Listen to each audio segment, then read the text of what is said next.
အားလုံးမင်္ဂလာပါဒီနေ့ကတော့ထိုင်းနိုင်ငံမှာအရန်ကိုမှနာမည်ကြီးတဲ့တွင်းဝေါကိုတငယ်ချင်းတွေနဲ့တွားလဲမှာဖြစ်ပါတယ်ဒီတွင်းဝေါတွေကိုဝင်မယ်ဆိုရင်ဆက်စချင်းမှာလက်မှတ်ဖြတ်ရတာပါလက်မှတ်ဖြတ်ရတာလက်မှတ်ကအမျိုးအစားအလိုက်ရှိပြီးတော့ကျွန်တော်တို့ဝယ်တဲ့လက်မှတ်ဆိုရင်800ကျော်ပေးရတယ်ပြီးတော့ဝင်ကြီးပဲပေးပြီးတော့လည်းဝင်လို့လည်းရတယ်ကျွန်တော်အကြံပေးရမယ်ဆိုတော့800ကျော်တန်ဝယ်ဖို့တော့အကြံပေးခြင်းတယ်ဘာလို့လဲဆိုတော့800ကျော်တန်ကအထက်မှာရှိတဲ့ဟာတွေအကုန်လုံးဝင်လို့ရတဲ့အပြင်ကစားလို့လည်းရတဲ့အပြင်ဘူဖေးပါတဲ့အတွက်လုံးဝတန့်ပါတယ်လုံးဝထဲအားတွေကစားပြီးတော့မောလို့ရှိရင်ဘူဖေးလေးတစားလိုက်လုံးဝ share ပဲဒင်းဝေါ်လေးရောက်ပြီဆိုရင်ဒီနေရာလေးကဝင်တင်းတဲ့နေရာလေးပါဂျိုင်းရဲ့ဟောက်လို့ခေါ်တဲ့လူတိုင်းအိမ်ဖြစ်ပါတယ်အထဲမှာရှိတဲ့အရာတွေအကုန်လုံးကအကြီးကြီးပဲလှုပ်ထားတာလို့ဓာတ်ပုံရိုက်လို့အရမ်းမိုက်ပြီးလှတဲ့နေရာလေးပါဘာတွေထက်ရှိမလဲဆိုတော့ကျွန်တော်တို့လိုက်ကြည့်လိုက်အောင်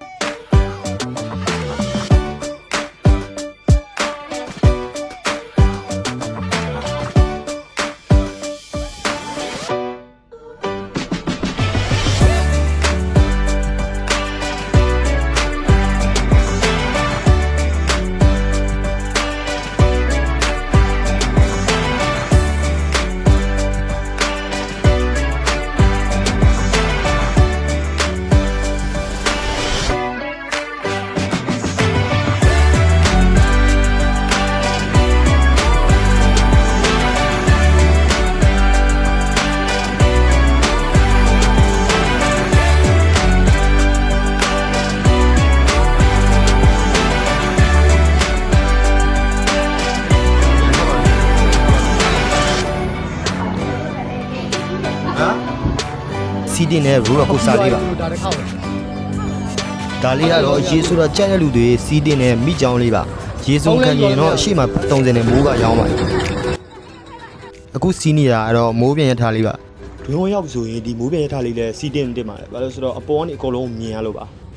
မူးတက်တဲ့လူဆိုတော့ဒီကင်းမို့လုံးဝမစီးပါနဲ့ကျွန်တော်တော့တပတ်နှစ်ပတ်ပဲစီးရတယ်အရန်ကိုမူးပါတယ်ဒီဝိုင်းလေတဲ့ဟာကြီးလည်းအရန်ကိုစီးလို့မိုက်လို့ဒီဟာလေးလည်းစီးတင်ပါတယ်ပြီးရင်တော့ကျွန်တော်အရန်သွားချင်နေတဲ့ Stone Town လို့ခေါ်တဲ့ရေခဲအိမ်ကိုသွားမှာပါရေခဲအိမ်ထဲမှာနှင်းချောစီးမှာပါ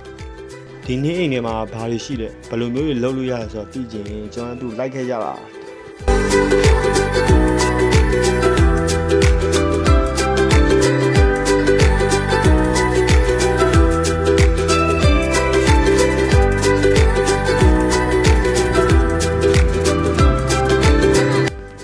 Stone Town မှာကျွန်တော်မချက်တဲ့တခုကလက်အိတ်ပေါ့လက်အိတ်မပါဘူးလက်အိတ်မပါတော့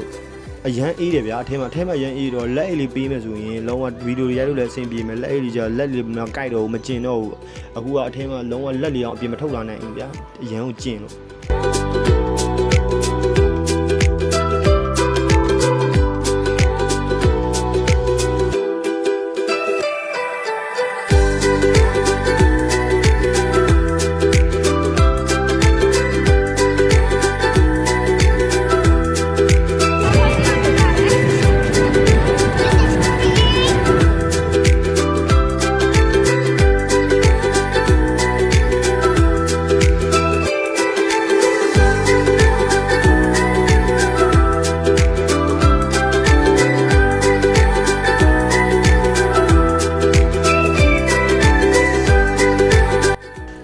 ဒင်းဝရောက်ပြီပဲဖြစ်ဖြစ်ပြန်ကန်ကြီးပဲဖြစ်ဖြစ်ဆက်စချင်းပဲဖြစ်ဖြစ်ပေါ့ဒီကေဘယ်လေးကိုစီးတင်ပါ